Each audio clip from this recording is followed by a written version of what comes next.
EP Live, everybody. Oh, I'm yelling again, aren't Yeah, I? no, lower it. I'm Vic. Victor Lucas. Scott Jones is here, you're- and our friend Tim Carter is here. You're at like an 8. I need you at like a 6. I'm excited, all right? I know. Tim's a good guy, and I'm really glad that you're on the show Hey, buddy. again. Thanks very much. Nice to see you. Glad to be here. Tim has done some really cool things in his career and lots more to come, but he's already worked on Mortal Kombat Legacy, which was an incredible web series, has been seen by millions and millions and millions of people, and you were a writer on Sleeping Dogs. That's right. And you've got other game and digi-series. How do you frame it? Is it digi-series or TV series or movie series? What do you We're do? calling them digital series right now. So basically, most of my time is split either between writing and creating game IP and licensing game IP, and then turning it into first a digital series, and then using that as almost an incubator to launch something bigger. So whether it's a feature film, a TV series, or these days, I mean, those categories are even kind of mushing together. So I'm not saying we're doing anything with Netflix, but if you went from a digital series on YouTube to something on Netflix, like where does one end and the next one begin, right? For like sure. they're sort of just a longer version Is that of a itself. technical term, mushing together? Yeah, we use it all the time. But it's true. yeah. That is what's happening. I mean, we're on the Especially media on side. budget Everything's things. mushed on our side, too. We're always mushing things. Now, listen, we brought you here today to find out what Baraka is like in real life. Yeah. Who's the actor? Well, who in our plays- version, he was Harry, right? So, but, he's a violent guy like everyone else, right? Well, let's start with let's talk a little bit about Mortal Kombat. Yeah. I mean, this was an extraordinary project. Let's talk a little bit about the origin. How did it all come about? How did you end up working with the director? Sure. Well, and I got to give credit to Kevin Tancheron, who directed it, because really he created the idea of it and the idea of taking it digital. So two things sort of happened simultaneously. Kevin wanted to shift his career, and so he just went ahead and made a 5-minute version of Mortal Kombat that was his reimagination of it without permission from anyone. Right. Threw it up on the internet, and everyone lost their mind, right? The fans thought it was fantastic. I think some lawyers at Warner Brothers lost their mind in a different way. But they had to sort of decide, look, do we sue this guy? Or do we look at this and go, hey, it's brilliant, it's got an audience, let's turn it into something bigger? And happily, they took the latter path. Simultaneous with that, I was working in gaming and came up with an idea for a different game company, actually, to do, this was when Cloverfield was really big, and so we were going to do a Cloverfield version of a digital series inside their game. Probably shouldn't mention what the IP was, and I pitched this thing to them, and they said, this is fantastic. So we went and built a model for it. How are we going to shoot it? What's it going to look like? All the sort of technical things. Went back to that publisher, and all those executives have been fired. So there was no longer any sort of home for that particular project. We turned it into zombies, in fact, so that we owned the rights to it, and went to Warner Brothers and said, hey, this is what we want to do. And they kind of listened to the pitch and went, you know, that's really neat, and we might do that one day, but you need to drop everything you're doing because you just walked in and solved this problem. We've been sitting there with this guy, Kevin. We don't really know how to make this series. No one really kind of, in a boots-on-the-ground way, has figured out how to do it, and you just gave us a model that we can go with. So they matched the two of us up. That's awesome. Now, Kevin Tancheron's take on Mortal Kombat wasn't supposed to be live on the internet. It was supposed to be a private thing that he was kind of building. Secret YouTube. Yeah, for his real, right? And it somehow got out into the world like that. Well, I think it got leaked. Someone accidentally Just like those sex knocked tapes. that off. Yeah, Somehow exactly. my sex tape got out there. Yeah. Well, it was very effective, and were you shocked by the amount of views that you got off of this thing when it hit? Yeah, absolutely. Yeah. We were in discussion with Warner Brothers as we were making it. Look, what constitutes success? Because at that time, no one had done anything like this, right? And we didn't really know how it was going to be distributed. We didn't know how it would be rolled out. But obviously, we wanted them to be happy. So, look, give me a number, right? That when we cross it, everyone agrees. And they didn't know what number to give, right? Yeah. But all of the things they suggested were way lower than where we ended up. I mean, I think at one point... Including the money they gave you to make it. Yeah. I think at one point they were saying, well, if we got 2 million hits, that would be a good place to start. Because I think at that point, Kevin's trailer had gotten 5 or something. And but it had been out for months and months and months. Right. And we got 2 million hits in an hour. Amazing. You know, and so they just sort of went, yeah, okay, we're over the threshold. I think of myself as a writer when I'm away from the show and being charismatic and handsome and everything. And I don't know what your kind of writing entails, though. Let's talk about some of the craft, because when you look at something like Mortal Kombat, or if you look at something like Sleeping Dogs, are there just blanks where you say insert fight scene here or insert gameplay here? I mean, at what point does your work stop and the director or the game makers take over? You know, it really varies from project to project. So, for instance, on Sleeping Dogs, I came on when Square Enix picked it up from Activision. So there was a limited amount of money, there was a limited amount of time, and there were a ton of assets that already existed. So the job was to look, take what's there, throw out, and they already had a pretty good idea of what they didn't want to keep, right? And we're going in this direction, but work with the existing gameplay, the existing assets. You know, many of the NISs were already shot, and it's like, look, that's 200 grand to change that. So, you know, you can cut, but you can't add. When you say, what's NIS? Oh, sorry, the cinematics that are playing right here. So, you know, so figure out a way to tell this basically, you know, unique story using all of the elements that you have already. When you're working on a feature film or a digital series, you know, I just finished writing a digital series. Actually, it won't be done until we shoot it, but the creative development is basically done. You know, I was working off the game IP and what I liked about the game, but I have far more creative freedom, particularly because I'm the producer of that show. So I'm bound by what I think I can afford to shoot, but not, you know, as long as I can figure out how to make it, I can put it in the script, right? Now, when we bring a director on, we're packaging that particular project in Los Angeles right now, you know, we'll sit down with him and get his vision, and then it'll shift from me being completely in control to me as a producer, you know, kind of helping make his vision of the script that I wrote come to life, right? Awesome. So it, you know, it varies from project to project. Is your creative process the same going from, you know, something that would be live action to video game? Is there any difference at all? Well, you know, gaming, the writer isn't nearly as sort of powerful, right? You're there to serve the game designers, the level designers. You know, there's a lot of other people who are higher on the creative ladder than you, and it's your job to make the story work within the world that they are creating. Mm-hmm. When you're writing live action, you're making that world. So again, you're bounded by the financial realities. You can't have an armada of spaceships show up unless you got the CGI budget to make that. Yeah. But you have a lot more sort of creative freedom. But within that, you know, the things that really work are compelling characters, believable stories, you know, the sort of humorous release valves if it's a really gritty story, and really engaging things that people can relate to, right? So Wei Shen, I mean, most of us have never been undercover in the triads, right? But you can relate to the level of stress he's feeling, to the conflicted loyalties he's feeling, to the sort of stress of having to put on one persona in one situation and then take that persona off and put a different one on. Like, everyone can relate to those things. And I think most good writing at its root is about character and about believable people. Do you think this is kind of a sign of the times for, you know, creative individuals like yourself, is to be immersed in a bunch of different disciplines and understand how we are, you know, gathering information and enjoying our media these days, and be able to be flexible so that you can transfer from one medium to another and you know, make the best of every situation like that? Oh, absolutely. Yeah. I mean, I think this is where it's going. You know, I think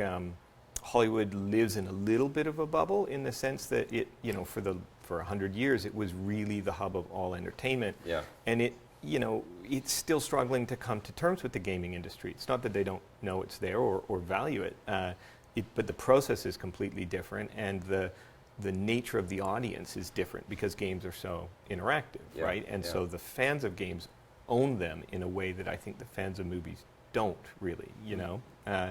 So, you know, those worlds are kind of being forced to collide, but without a real, you know, there hasn't been a good mushing of the sort of creative talent. Yeah, you know, more mushing. Might as well make that my theme for the day, right? You know, let's talk a little bit about your origin story, because it seemed like Mortal Kombat really put you on the map in a much bigger way, and then Sleeping Dogs helped. And I don't think a lot of us were aware of who you were. Well, I mean, you and Vic have been friends for. It was Mortal Kombat. It was Mortal Kombat. Yeah. Okay. Where were you before that? At what point in your life did you realize you wanted to grow up and write? And what other careers did you have before this? Well, I've always been a writer. So, but I worked in the fields where you can make a a nice, comfortable living as a writer with a lot of security. So I ran several magazines, I did corporate writing, I did a variety of sort of real jobs, so to speak. And I got to a point, I think I was about 30, and I had quite a bit of money in the bank, and I had done a lot of really dull corporate work. And I just thought, well, it's now or never, right? So I made the leap of faith into writing more creative projects with no plan, no understanding of the industry, and having never done one. Right. And spent a few years sort of grinding that out. I actually wrote a couple of extremely cheesy horror movies on contract for people who make that kind of film. So I was starting to get paid. But I was not seeing them get made. And I had a very close friend of mine who had sold a company and sort of retired at 30. And he was kicking around the world chasing girls, and he's like, I need something to do with my life. And I thought, well, why don't you come to Vancouver? You know, let's form a company. I've got the creative chops, you've got the business chops. He's a very creative guy. You know, I have some business sense. Between us, we'll make a great partnership. So we formed Contradiction, which is our company, took it to LA, and kind of had the traditional LA startup story, which has got representation, immediately sold a couple scripts. There were bidding wars for a feature script and a TV pilot. We thought, we've made it. Yeah. 2005, we threw a huge party, spent a whole bunch of money. We have arrived, and nothing got made, right? And so we sort of did that treadmill for another couple of years. The pilot got kicked out of CBS when the writer's strike hit. Right. The feature kept being bought by companies that then didn't have the money to make it. And big companies, but and I actually, the current trajectory started when I came back to Vancouver during the writer's strike at the end of 2007 and early 2008, more or less because there was nothing to do in Los Angeles. There was no way to make a living. Right. And at that time I had friends in gaming up here that were like, look, we're dying for writers. You know, come up, just work for us until you can go back. So I came up and started doing some odds and ends around EA and then at UFG.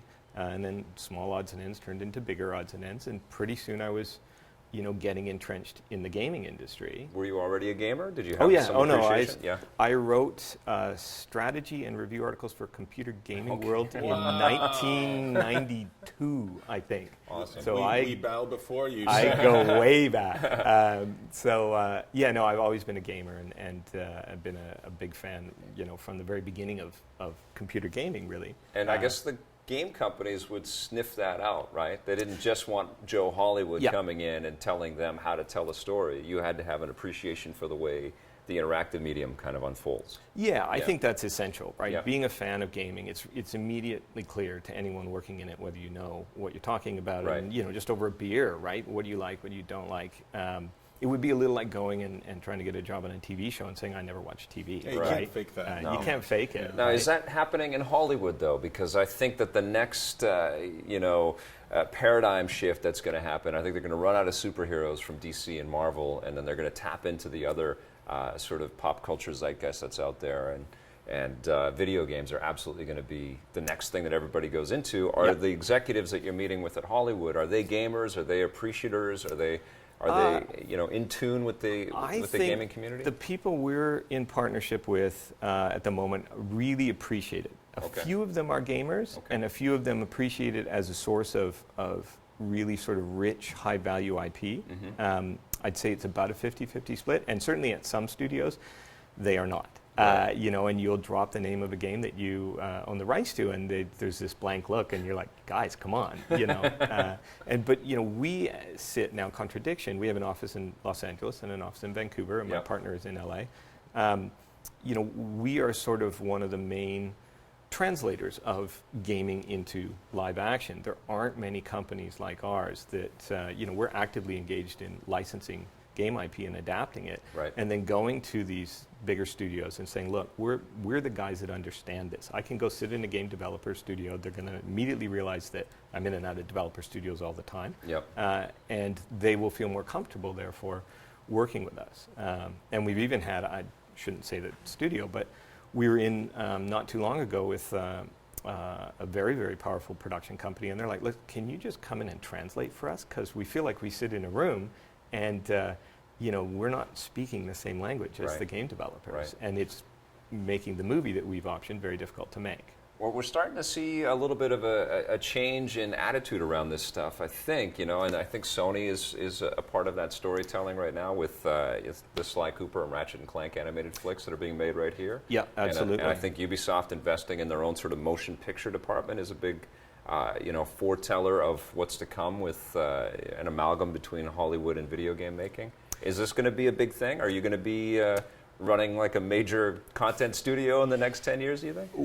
I sure hope so. We have the rights right now to 4 or 5 major game franchises. Awesome. They run the gamut from big console titles to indie titles to sort of online kind of tournament type games to things that are made by some of the real gurus of the industry that we just think are going to be cool when they come out. Is Contradiction just going to specialize on games? I think that's really where we're going. Yeah, wow, I wouldn't sweet. say that we'll never do another feature film that isn't a game IP, but if you're pounding the pavement in Los Angeles looking for financing for your project and it's based on a major console game, it's just a completely different conversation. So Right. it has sunk in for sure in Hollywood that Sweet. much. It's people in certain rooms really get it and are actively looking to develop that. Now, this might be a tough question for you to answer, but as a fan and as somebody who games, is there a dream project out there that you would love to work on? Is there a fictional world that you would really like to roll up your sleeves and steep yourself in? Oh, for sure. Let me name- think of that's probably the probably problem is doing a when deal on it, we're midway through reeling a few of these in. Let me say a couple where there's nothing going on. Yeah. I think me and everyone else out there would love to do Last of Us. I know Sony reserved a website not long ago, and I'm Yeah. actually on the phone with them in a couple of days about something else. But every time I think the head of legal at Sony is like, just enough, shut up about Last of Us, right? Yeah, Because yeah, every yeah. time I'm on there about anything, I'm like, hey, Yeah. come on. But the games like that are a really high quality experience that is obviously very successful and wins tons of awards. The people that make that, the guys at Naughty Dog, are very, very protective of it, Sure. and with good reason. They just won right? a Writers Guild of America award for Yeah, the script. and deservedly so. I think Totally, it's yeah. the best game that I've played in at least 10 years. Yeah. It's unbelievable. So, from their point of view, you're taking something that you've put 3, 4, 5 years of your heart and soul into, and that is very successful, and you're potentially risking messing it up. Yeah. Right? That is a difficult thing for them to give up, right? And I think they're naturally cautious about it, and as I say, with good reason. So, Are there really old games that you have fond memories of or a nostalgic attachment to that you would, that maybe were limited to 8-bit Mule. graffics, or 16-bit graphics that you would love Archon, to the maybe movie. see more fully realized? Well, I'll tell you one that we just did a deal not long ago. So we are at the very beginning stages of creative development on a digital series for Mighty No. 9 Right. with Kenji Inafune and I'm mispronouncing his name. you So got if it. you're out there, Yeah. I'm sorry. It's KG, right? KG Inafune, yeah. Yeah. Oh, there's another way to pronounce Inafune, but Okay. there's the right way. Right. But it's beyond my cultural sort of abilities. But It's the best we can do. yeah. So we're just starting on the story for that. But it's obviously the spiritual successor to Mega Man, which goes back at least 10, 15 years. Would you do a live action? Absolutely. Mighty No. 9? Yeah. Wow. Yeah. Wow. We are building Mega the Man story goes right back now. Further than that, doesn't he? It might go back to the early It's 90s. probably 20 Yeah. years, 25, Yeah. 20, 25. Easily, yeah. Yeah. Yeah, easily. And I don't know, 13, 14 titles. Yeah. But he is Inafune-san has created that franchise. He's created now Mighty No. 9. Yeah. So it's not. We don't have the rights to Mega Man, obviously, but we're working with him on a live action adaptation of it, and it's Unbelievable. really exciting. We've done a number of things with Japanese companies, and sometimes the cultural translation doesn't work all that well. You sort of look at their ideas and you think, oh, okay, how am I going to make this work for a North American audience? Yeah. I was a little apprehensive about that until I got his notes. I'm like, dude, you should be working at Pixar. It is so good. So That's fantastic. we're really, really excited. You know about what? One strange thing, one thing that I've always loved about games, and the thing that really has endeared me to games is, I always felt like they gave you maybe a third of the information, and as a gamer, especially back in the 2D and pixelated times, you would fill in the other 2/3. course, yeah, and that sure. would be part of your enjoyment, was you would be Absolutely. able to leave your own fingerprints on this world. And now, as we have more and more powerful consoles, and we're starting to tell these other stories, and you're starting to do things like you are, I wonder if there's a saturation point where it sort of starts to tip over into, we know too much about these worlds, and whatever mystery that they might have had is being lost. Is that something that you think about? I think I can honestly say I have never thought of that, and I think Now the you have. reason is, yeah, now I have. A lot of these worlds are so huge. When you were making, I think, a TV show in the '70s, Magnum PI, his world is Magnum, his friends Higgins, and the case of the week. But the world is relatively small, which it needed to be to make a show like that. First Magnum PI reference on EP Live. That's awesome. Shipment unlocked. But now you see these IP coming down, both originating in live action and in particular in the gaming world, where they're so huge and they're so expansive that yes, there's a lot more going on around them. But I don't think you're ever running out. Like the world of Mass Effect is not suddenly going to be comprehensively known by anyone, including, frankly, I think sometimes the guys who make Mass Effect don't know everything that's in that game. But Scott's point, though, I think is valid, is the protective nature of this audience as well. I mean, as much good work as you can do, and I think you guys saw that a little bit with Mortal Kombat, extending the universe and extending the value and reaching out to new audiences with this interpretation of this work, you will also piss off people. Yeah, But sure. Do you think about that, or is it just like, screw all that crap, I want to build the best thing that I can, and I have my limitations but also my expertise, and I'm going to do something ballsy and gutsy? I think you have to do that. Yeah. I mean, you're crazy if you never think of your fans, right? Yes, And yes. if you never think of the experience you're making for someone else, you're probably not going to have an entertaining product at the end of the day, no matter where it is. But you have to sort of compartmentalize it. Okay, process that. Now let's go make the best thing possible. I think where adaptations go sideways a lot of the time is when the driving focus is pleasing the voices outside, right? And being so loyal to something that you end up making much, which is my word of the day. Green Lantern movie, I think. Is many adaptations and many game adaptations where Yeah. they're just desperately trying to directly sort of translate one to the other, and it's frankly not the way to make adaptations. You've got to be closer to what you're saying, where it's like, okay, look, we took all that information in, now screw it. What's the best thing that we can make, given the resources and talent that we have? I think that's what kind of distinguished Nolan's Batman. Definitely Absolutely. something. He said, I'm going to leave some of the lore behind, but I'm going to embrace some of it, Yeah. and you guys will love it. I'm just confident in that. Did you guys get any hate mail about Mortal Kombat, about making Baraka hairy?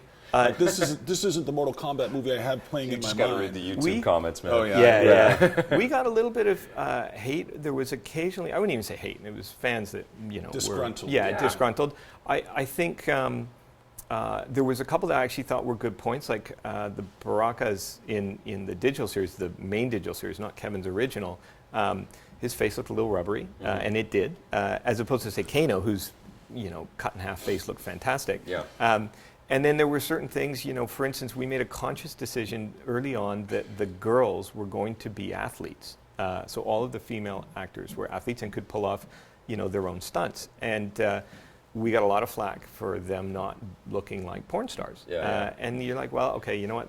That's your opinion. I respect your right to have an opinion, but that would have looked dumb, and it's also not what I want to do, right? And it's not what Kevin wanted to do. Yeah. It's not what anyone wanted to do. The internet is so awesome and awful at the same time. Like, It's that humanity, face man. is too rubbery. It's humanity.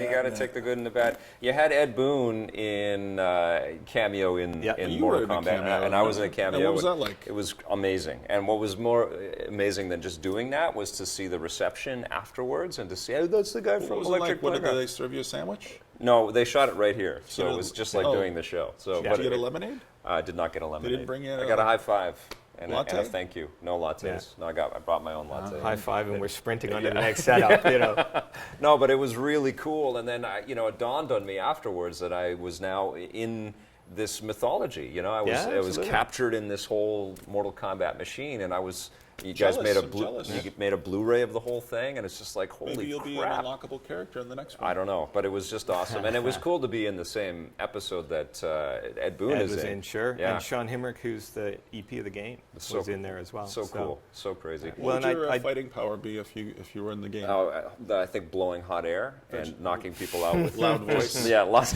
It's kind of a Loud version loud of boys. Sub-Zero's Welcome to- like ice blast. yeah. It's Victor's, Vegetarianism. hot air blast.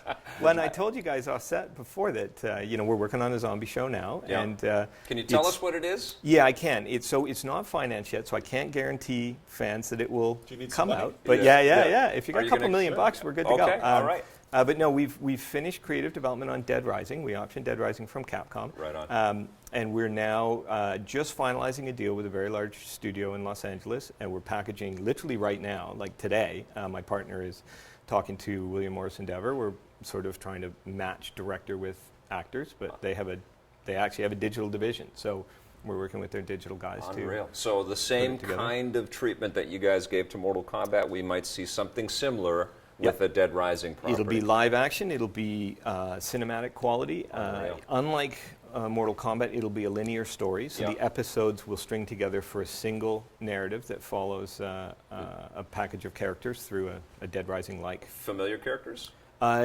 One or two familiar characters, Okay. but mainly, I can play Frank West. the actually, you almost could play Frank a West. little bit. Yeah, I can grow a little. You're thing. not old enough for where Frank would be now. I am. Makeup. I offered we'd blow Victor's head up live on make camera. that So happen. we'll. Hey, you know. really? Did you really offer him that? Yeah. Yeah, You get to do all the fun stuff. Oh, we can. We'll figure out a different We'll way. blow your head off, too. You know. No one How about wants- you let You know me what? blow his head Everyone off? Can we do wants that? to see my head blow No, the off. guy inflicting damage has to be a professional stunt guy. It's Yeah. the guy taking damage. We'll CG that. Okay, So, all right, cool. but That's no, so it'll great, be though, man. it'll be a 90-minute story that looks and feels like a movie when it's done. And Awesome. So Well, you- touch wood and cross your fingers. We know it's going to happen. You guys have been kicking butt. But the Mortal jinx Kombat, I won't jinx it. Break a leg is the saying. Yeah, exactly. But let's talk Mortal Kombat here for a second, because I think the Yes. most impressive thing about this series is, you made it with all of these different characters, but you made every episode in this 10-part series. Was the total episode count 9? 10? 9? Different. You made Yeah. sort of every origin story a different theme. There was, the Johnny Cage one, the one that I am a cameo in. It was like a reality show type thing, sort of unraveling and sort of going into the psychology of the guy. You had like a full-on action movie with Sonya and Kano. Yeah, sure. And then you had some animation as part of all of this stuff. Was it... I mean, that's crazy ambitious. It's pretty crazy. And CG robots, which was the one that really gave me, heart attacks. But gray hair. I had no gray hair at the start of that show. And that was driven by the creative. That was Kevin's vision of it. So, as a producer, if you're coming into someone else's vision, it's just, you're like, okay, we got this much money. This is what you want to do. Yeah. Let's figure it out. Yeah. Frankly, Dead Rising won't look like that. And Yeah. there's a good reason why, because I don't want to lose another 3 years of my life to stress, right? It's really hard to do that. Yeah. You're changing, you can't reuse any of your costumes, you can't reuse your sets, you got to move all the time. It's really, that's on a low budget. I mean, these are very big budget for a digital series, but they're very low budget for the scale and scope of the thing we're trying to do. Right. All And those didn't Warner changes. Brothers see that? Didn't they understand that this? I mean, you guys built a TV show easily, and some of the episode lengths are running up to what a half-hour TV show would have been. Yeah. Why couldn't these have just been a Netflix show? I guess the technology wasn't quite there yet. Right? Yeah, Netflix at that point wasn't commissioning shows, Yeah. but I wouldn't be surprised if you see other game IP go from digital series onto Netflix, Right. onto Amazon, Right. onto Hulu, Right. HBO Go, and then there is a possible trajectory where it's digital, HBO Go, Yeah. HBO, Yeah, right? yeah. I mean, at that point, you need to be delivering a quality that they're going to go for. But Now, you did the first season of Mortal Kombat That's right. Legacy. What happened with season 2? Because Kevin stayed on with season 2. yeah. But it wasn't produced, obviously. It wasn't produced by us, Yeah. and it was a lesson for us, which is if you don't own the rights to the underlying game, Yeah. you can be dropped off of the project. Right. There were a variety of reasons why Warner Brothers shot it in Los Angeles, Mm-hmm. partly because some of the cast that they wanted couldn't leave Los Angeles, Okay. partly because there were some union issues up here with casting that they just decided they would go around. Right. But it didn't really have anything to do with us. But we weren't, we didn't have a hook into it that would allow us to do, to force them to do season 2 up here, or to just to make it our show, right? So when you look at season 1 and you look at the work on season 2, what do you learn from that? Well, they evolved to a linear storytelling model, okay. which I think is the way to go, Yeah. right? There's probably something where isolated episodes make sense, but they evolved that way. I like the script, actually. I think the script for season 2 is really strong. I think that, I know for a fact they didn't have as big a budget as we had, and I think it becomes difficult below a certain number, right, to just make these things and have them look like a TV show. Well, it's people that you're spending on, isn't it? Yeah, right? for sure. And It's people and it's time, Yeah. right? Well, I think all of us in any capacity in this industry, in video games or television or any form of entertainment, we have a challenge of trying to explain what we do to our parents. What do you tell your parents about what you do? How do you translate for them? They have absolutely no grasp on it at all. I'm able to pay the rent, and my wife won't divorce me. It's the two things they most care about. It's interesting. My parents take a really active interest in what I do. My dad is usually impressed, and my mom is like, "Oh, when are you going to do something I can watch?" Right? Yeah. Between Sleeping Dogs and Mortal Kombat, Yes. they're not very mom-friendly shows. Mod Nation. Well, Mod Nation, is hard for her to play, Yeah. right? So she can't really get exposed to it. But I'm just starting on a game. Obviously, I can't discuss it, but it's very kind of kid-friendly. Yeah. It's a Pixar-type story. It'll be aimed at 7, 8, 9-year-olds. So I'm finally working on something that Everybody is can mom-friendly. check out. Yeah. The highway behind you is littered with the broken careers of people who tried to do what you're doing and failed. What's your secret to enduring this far? I think the word endurance is really it, right? Yeah. It's, first of all, having a really great business partner, so you've got someone who supports you, who you support, you're not in it alone, is a really, really valuable thing. Mm-hmm. And then being able to stick with it, and being able to evolve with the times. We started out thinking, we'll make movies. Then we evolved to, we'll make movies and we'll make TV because there seemed to be more money in TV and a lot more TV was getting produced, and you weren't in development for 6 years or something, right? Like at least TV, you make your pitch, you write the pilot, they say yes or they say no, that's the end of that process. And then, we sort of evolved from there into gaming. As I said earlier, it was almost a sideways step out of desperation, but being able to sort of find your way and evolve and just stick around, Yeah. right, until that break comes. Like, who could predict that Kevin would do what he did, and that I would simultaneously have a really cool idea that got turfed out of a game company because they just axed everyone, and then that I would walk into Warner Brothers, not literally on the right day, but kind of on the right, within the right 2-week window where they were sitting around boardrooms going, how the hell do we do this thing? And That's then awesome. some guy they knew, like I didn't know people there, but we didn't have a working relationship. But they knew that you could do it. Yeah. What are you seeing in the video game industry right now? I think that, we talk about this quite a bit in our podcast and stuff, that the industry is kind of moving away from larger scale games, or there's less of them being made. Does that limit the amount of opportunity that you have, A, to license stuff, and B, to work on sort of scripted, big storytelling type games?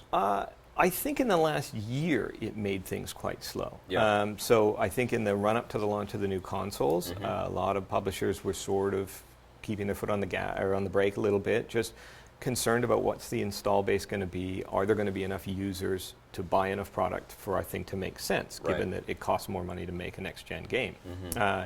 But now I think you're seeing, the backlash to that is people are going, wow, okay, these things are selling like hotcakes. We better have some titles out there. And because we Still didn't do cannot anything for the find last these year, things in the store. Yeah. People really want these consoles. people really want them. Yeah.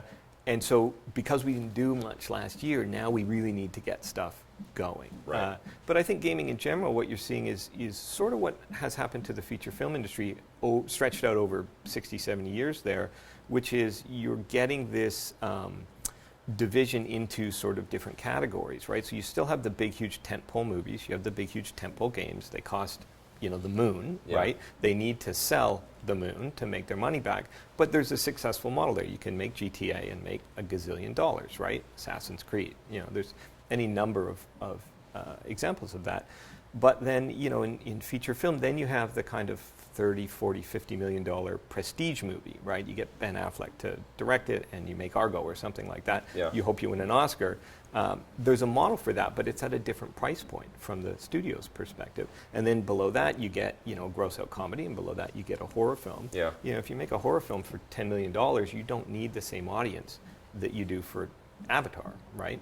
And I think you're seeing gaming go that way. So while the huge tentpole console titles are starting to sort of thin out, there's an explosion in PC-driven, narrative-based games. Everything from Wolf Among Us to Gone Home to the Stanley Parable. I mean, I could go on and on, right? They're not made for the same budget, but they're giving you a really cool, fun gaming experience. This guy, voice of reason. I know. I love this calm explanation after Yeah. all of our heated podcasts about the subject and you crying in your hands. Well, it's change. It's this great wave of change, and I think you're probably also friends with people that are, understanding and navigating their way through Kickstarter. I mean, obviously, you're working with the Mighty Number 9 guys, Yeah.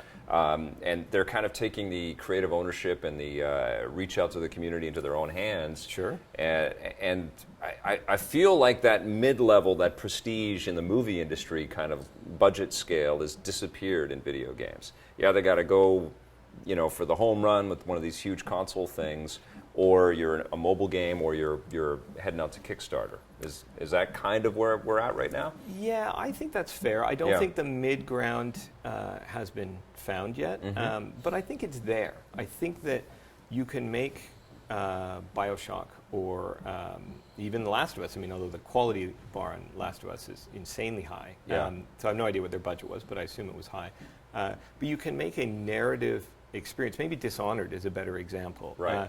There's a game that was done very economically. Playing it on one level, you can sort of feel you're reusing environments. There isn't a huge amount of voice audio in it. The cinematics don't have, tens of millions of dollars dumped into them, but it's a fantastic game. Yeah. It's a great experience. Yeah. No one who plays that game goes, "Oh, I'm playing a cheap game," Yeah. right? They just think this is cool, and then, "Oh, I died," or "I've turned the whole world into a plague-ridden, rat-covered mess," right? Right. Which is what I did. Yeah. But so there is a sweet spot there. I don't think there's too many publishers hitting it yet, but I think you'll see market forces drive them to that over time. Awesome. Hey, Jamie, do we have any questions? No questions? Okay. People are enthralled right now. Well, so every time we do one of these, we always ask the guest to recommend something. Sure. This is the point in the show where we're going to ask you. It could be a TV show, video game, could be an app, could be, I don't know, something that you found or discovered recently. I know you don't have a lot of bandwidth when it comes to consuming content. Yeah. It but can be from a couple years ago. Can be anything that you Yeah. maybe feel like deserves the spotlight that hasn't gotten enough of that. Sure. What comes to mind for you? Well, okay, one that has the spotlight, but I'm loving it, so I'll just throw it out there and we can move on, is True Detective, Right. which is HBO going in another direction. Doesn't look or feel like any other cop show out there, but I love it. It's a character study, so I think it goes back to the things I was saying earlier about character, and McConaughey is just fantastic in it, tell so him? it's... Well, we hated it. Oh, really? Yeah. Oh, wow. There you go. I love that show. But on the gaming side, I'm a huge fan of XCOM, and XCOM Enemy Within, which is the new one, is a great example, I think, of here was a game that was already great, and they did a sort of an expansive DLC for it, but they really added to the experience. So, and I bought it for the PlayStation, so I paid more than most people for it. But that's just fantastic. I think those guys are really doing a great job. And there's a game where the gameplay is great, but you're telling yourself a story. Yeah. One of the geniuses of that game is you're inventing a narrative of your characters and then crying when they die, which in XCOM they inevitably do. And if you're a producer, you're going, geez, wouldn't this make an amazing digital series? Oh and my God! potential movie down the road. The Battlestar Galactica treatment of XCOM, I would kill to do. I'll say that right now. So we'll see whether that ever comes Well, up. But two great recommends. What about Totally. you? You got something? on the spot. You never prepare. Ollie. Okay. I'm playing that like crazy on the Vita. It's my Ollie machine right I'm now. going to go esoteric. There's a new podcast I've been listening to. It's a show on NPR, National Public Radio. It's called Snap Judgment. It's kind of like This American Life, but it's a little jazzier and more hip-hoppy and a little less narrated. But it's totally compelling. I listen to it on my way to work every day, on my way home, and cannot recommend it enough. Awesome. Totally moving. Well, we want producers making TV shows and digital series that recommend XCOM. That's pretty rad. Yeah. You are a gamer and a producer and a writer, and we're very happy to know you. Thanks very Congratulations, much. Tim. Thank you very much. Thanks for having me on. Appreciate it. Are we done? We are done.